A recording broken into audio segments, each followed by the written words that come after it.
Choosing the right music for your project can be instrumental in making it the best it can be.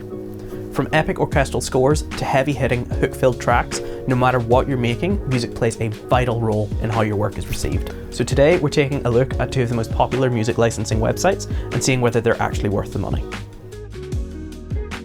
Just as a quick ethics statement, I'm not affiliated with either Artlist or Musicbed. I haven't been paid by them to say anything. In fact, they don't even know that I exist.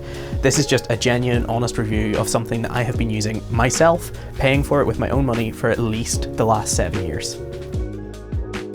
They both provide high quality music licensing for any of your projects. They both have yearly licensing fees. Outside of music, they both offer secondary websites that you can license stock footage from. And both companies also collaborate and advertise on a lot of other YouTube channels.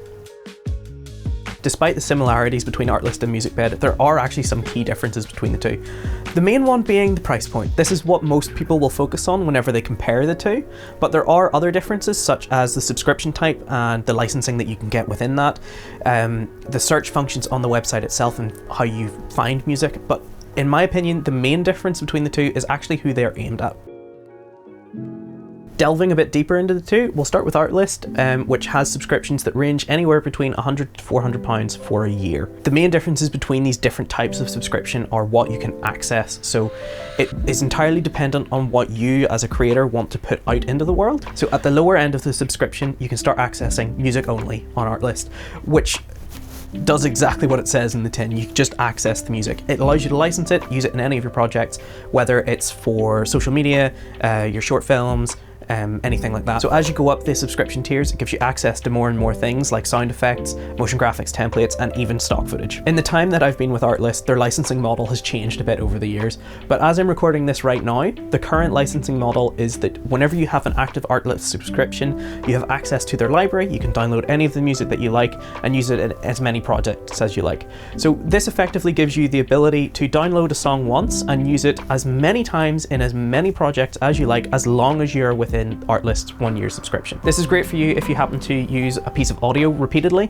So let's say in a YouTube intro or outro that you upload every week, or let's say you use the same audio in a series of reels or TikToks. This type of license allows you to just download the song once and not have to download it and relicense it every time you want to use it.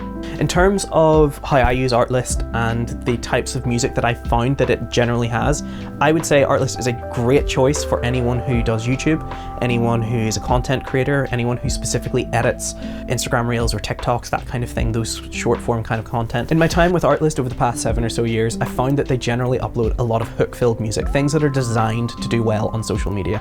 That's not to say that they don't do other types of music, but that's generally the theme that Artlist goes down. This makes it perfect for anyone who's really into travel videos, making vlogs, product videos, or just general kind of YouTube content. At higher subscription models, it's also giving you access to sound effects, motion graphics templates, and even stock footage, which is making it an invaluable asset for people who are primarily video editors. This is how I found myself using Artlist a lot recently, especially sometimes whenever I'm working with clients that don't have the budget for me to come out and film extra things. I can just jump on Artlist, head over to the footage tab, search for what I need, and then just download it and have it and pop it into a project. In terms of things I wish Artlist could improve upon is that I just find their search function to be incredibly laggy sometimes. There are times whenever I'm searching for something and it just bugs out and doesn't play something, or it'll just cut a song off halfway through.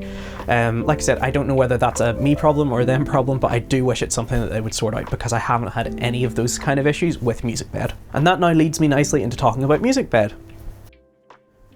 The cost of Musicbed varies greatly, depending on whether you are a freelance filmmaker or a larger film production company, depending on whether you are making a wedding film or a feature film, and even depending on where you're going to show that film at the end of it all factor into the cost of Musicbed. In my experience, you can expect to pay £60 for a single song, or over £1,200 for a full year, but again, this is entirely dependent on the size of your business and where you're planning on showing the film. With Musicbed, each license is for a single use of a specific song tied to a specific project. So if you like the music so much that you want to use it again in another YouTube intro or another project, you will need to go back to Musicbed, download it, and relicense the music.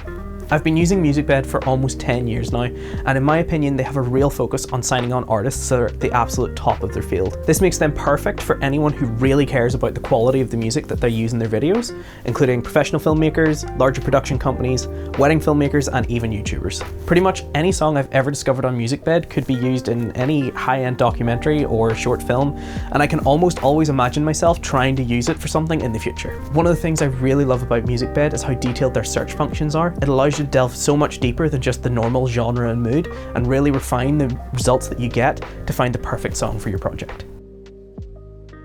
So after all that, when should you use each service? I mean, I'm subscribed to both Artlist for at least the last 7 years and Musicbed for nearly the last decade, and I do genuinely believe that they both offer great value for money, but at the end of the day it's entirely dependent on the type of thing that you're trying to create. So in my opinion, I think if you're a brand new filmmaker and you are trying to figure out which of these services is the right one for you, I would have a serious look at Artlist. It provides incredible value for money, especially if you are just starting out or you are a full-time editor or a content creator. It might take you a bit longer to find the perfect music for your project if you use Artlist, but I think for the sheer volume of music that you have access to, as well as sound effects and footage if you go for that subscription, Artlist is hands down worth the money, especially whenever you begin to consider that the most expensive Artlist subscription is a fraction of the cost of Musicbed's wedding filmmaker subscription.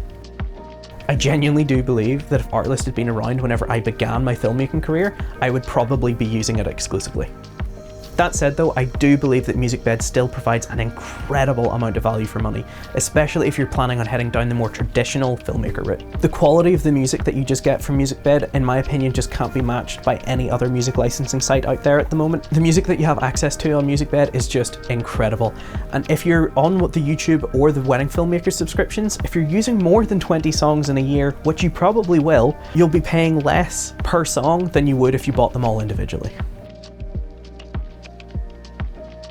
There you go guys, that was a look between the differences and similarities in Musicbed and Artlist. I do genuinely believe that they both provide incredible value for money. I still pay for them to this day, and I will be into the future as well. I hope that if you were in the middle of making a decision between the two, that this has helped in some way, or if you even know of any other music licensing websites that I should be taking a look at, please do let me know in the comments below.